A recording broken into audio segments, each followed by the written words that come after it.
I don't want alimony, so can we agree to no property division? Really? That's great. I finished writing the divorce papers, handed them to my wife, and immediately started packing up my belongings. My wife and brother were happily signing the marriage certificate. My in-laws are watching and cackling. Maybe this will be the last good memory you'll have of me and my brother. With this thought in mind, I left home. My name's Jake, 27 years old, office worker. I just recently got married to my girlfriend, Meg. She's kind, funny, and I love her very much, and I'm overjoyed to be married to her. But there's one problem. My brother. My brother was a very difficult person for me. My brother is 3 years older than me, but he was always very handsome and popular. When I was a kid, I always admired him because he looked like a model. He never did anything to me that I would consider a nuisance like he does now.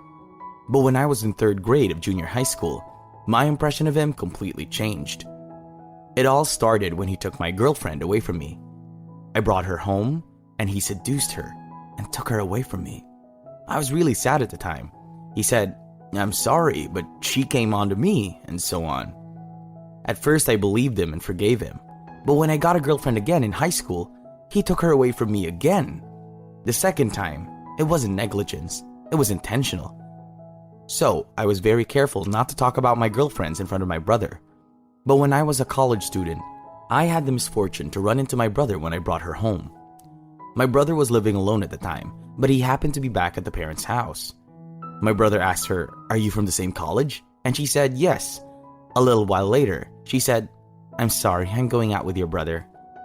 So I guess that means he ambushed her at the college and talked to her. I despise my brother with all my heart for going through such lengths to take my things. After all, he said to me, "It's your fault for being robbed." There's no way to repair this relationship. That's what I thought. That's why I was very careful until I decided to marry my current girlfriend. I had to make sure that my brother would never find out. That's why I didn't tell my parents that I had a girlfriend until the marriage was finalized. I didn't tell any of my local friends who might be connected to my brother. That's how careful I was with my security level. And finally, I married her. Her parents were very nice people. They said, "We're so happy that you have a son-in-law who will marry Meg. And such a handsome guy." They were very complimentary, friendly, and smiling. I knew I could do well with these people. By the way, her family runs a food-related company, although it's not that big. She also works there and will eventually take over as the next president of the company. And her parents asked me for a favor. "Jake, you've been working as an accountant all your life, right?" "Yes, I have." "Would you be interested in working for us as an accountant?" "What?" "That would be a great help. My wife has been doing a lot of research on it. It will be nice to have someone who specializes in this field." I understand. I'm not particularly attached to my current company, so I decided to help her with her parents' company. Her parents were very happy and she said, "Thank you." I was a little excited to think that in the future we would be running a company together. But the most difficult enemy always comes last. It's the meeting between the two families. I had already greeted my parents in advance when my brother was away, but there was no way I could avoid my brother at this meeting. I couldn't just leave one person out of the meeting. On the day of the meeting, my brother was like he was the star of the show, showing up in a flashy suit, and he immediately went into stealing mode. "Nice to meet you. My name's Ken. I'm a little surprised that Jake is marrying such a cute girl." "I can't believe it. He's so cute. Ken, you're the most handsome man I've ever seen." "Wow, that makes me happy. You're a wonderful person." My brother was in full throttle right from the start. When he learned that her family owned a company, his eyes lit up like emeralds. "Wow, so your father-in-law's the president of the company?" "Yeah, well, cool. And your mother-in-law's as elegant as the president's wife." "Oh yeah?" My brother began to flatter not only her, but also her parents. "Jake's going to be the husband of the next president, so he's going to have to do a lot of work. If you don't do what you've been doing, he's going to fall out of love with you." Her parents and my girlfriend rolled their eyes at my brother's comment and looked at me. "Oh, sorry, I guess I haven't told you that I can't help with the housework or anything at all." Obviously on purpose. I'm sure it was to make her parents feel bad about me. But I've certainly been so busy with work lately that I feel like I've neglected helping around the house. I've only fed her home-cooked meals since we haven't moved in together. She doesn't know much about cleaning or other household chores either. My brother is such a pain in the ass. When I was feeling down, my parents came to my rescue. Oh, Jake used to help me a lot. Ken didn't do anything for me. I kept worrying if he would get a wife in the future. I'm still worried. Hey, Mom, don't say unnecessary things. Jake takes his work seriously. Even after he gets married, he will work faithfully and take care of the housework. Her parents nodded and smiled at their words. My brother was staring at me with a frustrated look on his face. I really don't think I'll ever understand this person. After the wedding, I moved in with my wife and close to my office, so we were within walking distance of everywhere. I started working as an accountant at my in-laws' company as promised. No, I'm so glad to be free from the tedious accounting work. Thank you, Jake. No, from now on, you can leave it to me. However, the ledgers and other documents prepared by my mother-in-law were hardly in order. I had to go back and recreate them. This is quite a painstaking task. I worked so hard on it. I didn't realize until it was too late, but it seems that my wife is doing whatever she wants at this company. She was supposed to have breakfast with me this morning. Sometimes she'd come into work at around 11 a.m. Sometimes she would just wander off during the workday, and my parents-in-law tolerated it. I said to my father-in-law with trepidation, "You should warn her." And he said, "Oh, it's okay, that's just the way she is." He didn't seem to see it as a problem. I started to feel uneasy about my in-laws, and I began to feel because there were a lot of mistakes in the book of accounts, and some of them were unclear. When I reported it to my father-in-law, who's the president of the company, he said, "Oh, that's just not right." Or he would say, "Oh, just make it up as you went along." He would say, "Oh, that's a quick and easy thing to do." I thought, then why do I need to do the accounting? I thought to myself. I was convinced that my mother-in-law had been able to get away with this appropriateness until now. There are so many things that are bothering me. I tried several times to talk to my father-in-law about accounting, but he would always give me the short end of the stick and never give me a chance to talk to him. I was wondering what to do. One day I came to work and I realized I had left something home. I rushed home to find a pair of men's shoes on my doorstep that weren't mine. An affair? I quietly opened the living room door. I found my wife and my brother talking happily. At the time, they hadn't done anything yet, so it wasn't an evidence of infidelity. I had to work, so I went back to my office right away. A few hours later, my wife came to work with a nonchalant look on her face. I'm sure that my wife always met my brother in the morning or when she left the office on a whim. I immediately hired a credit agency to gather a lot of evidence. A few weeks later, I received the result of the investigation and I was astonished.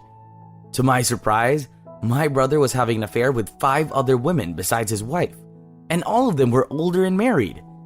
I had heard that my brother had been using matching apps a lot recently, and there he was liked by a bunch of married women who were just frustrated. He must have thought he was popular with them. No matter how good looking my brother is, you can't beat his age. He's going to be less popular than when he was younger. Matching apps were the perfect way to satisfy his need for approval. Well, the result is this unbelievable number of infidelities. I showed her the photographic evidence and questioned her, "Why are you having an affair with my brother?" My wife was surprised to see the pictures, but said, "I can't help it if you find out." She said, "Well, that's what I meant. Ken is more attractive than you." Okay, let's get a divorce then. Just as well. I've been wanting to leave you too. Well, let's ask Ken to bring the divorce papers. My wife called my brother, and a few minutes later, my brother came in with a grin on his face, and he brought his parents-in-law with him. I brought the marriage certificate too, just for the heck of it. Your mother and father-in-law are going to be our witnesses. Oh, really? That's great. That's what Ken asked me to do. I've got better looks and personality than this nagging man. My in-laws already hated me because I pestered them about the company's accounting.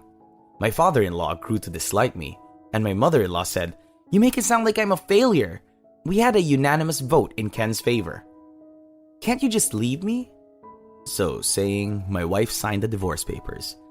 Then, my brother and mother-in-law filed in the witness box. Yeah, put your name here and that's it. Okay. Well, fine. I'm going to give you guys hell after this. Oh yeah, I don't want alimony, so can we agree that there will be no division of property? I suggested this. Then my wife's face lit up and she was happy. Seriously? That's great! We're getting a happy divorce! I finished writing the divorce papers, handed them to my wife, and immediately started packing up my belongings. My wife and brother were happily signing the marriage certificate. My in-laws are watching and cackling. Maybe this will be the last good memory you'll have of me. With that thought in mind, I left the house. I left my stuff at my parents' house for a while, and then I started to look for a room. My parents were upset when they heard what I had to say. They decided to cut ties with my brother. I immediately decided to go through with that plan. I sent proof of the affairs to the homes of the women with whom my brother had an affair. Naturally, the husbands were furious. They all demanded alimony from my brother at once. My brother panicked and asked for Meg's help, but Meg was furious that there were other women besides her. She told him, "You have to pay the alimony on your own." Meg, on the other hand, had her own set of problems. Meg's parents-in-law's company went bankrupt. Why all of a sudden? You may wonder why all of a sudden, but this isn't sudden at all. When I reorganized the books, I found that my parent-in-law's company was in bad shape. I guess my mother-in-law didn't know what was going on, so she just made the books so that there wouldn't be any negative balance. The company's money was about to go through the roof. But because of my mother-in-law's bookkeeping, my father-in-law didn't notice it either. I kept trying to talk to him about it, but he just kept saying, just go along with it, which is pretty bad for my father-in-law. So my parents-in-law and Meg both lost their income at once, and they were in a lot of debt. Meg asked my brother for help, but he was in trouble. They ended up marrying each other with a lot of debt. After Meg explained the situation, Meg tried to get me back together. After Meg explained the situation, Meg tried to get me back, but I immediately rejected her and refused to receive her calls. By the way, my brother asked my parents for help, but they disowned him. They told him to take care of it himself and shunned him. I don't know what happened to my brother and my ex's family after that, but I'm sure they're living in poverty and paying off their debts. It's a nice feeling. By the way, I told the people who work at my ex-family-in-law's company. I told them early that this company was in danger. They were all distrustful of my parents-in-laws who spoiled their daughter, Meg, too much. When they found that the company was in danger, they all started immediately looking for new jobs. In the meantime, everyone seemed to have found a new one, which was good, and I built a new house with my parents. I sold my parents' house because my brother was probably going to storm in. Thanks to no property division, I had all the savings I had accumulated when we got married, and they were all mine. I was able to use it to pay for the new house. I am now living happily with my parents in the new house, found a new job, and working happily in a peaceful life. I'm very sorry about this incident, but now I'm completely cut off from my brother. Next time, I'll be able to fall in love without being disturbed. Thanks for watching until the end. How did you like today's story? Please subscribe to our channel if you like. See you in the next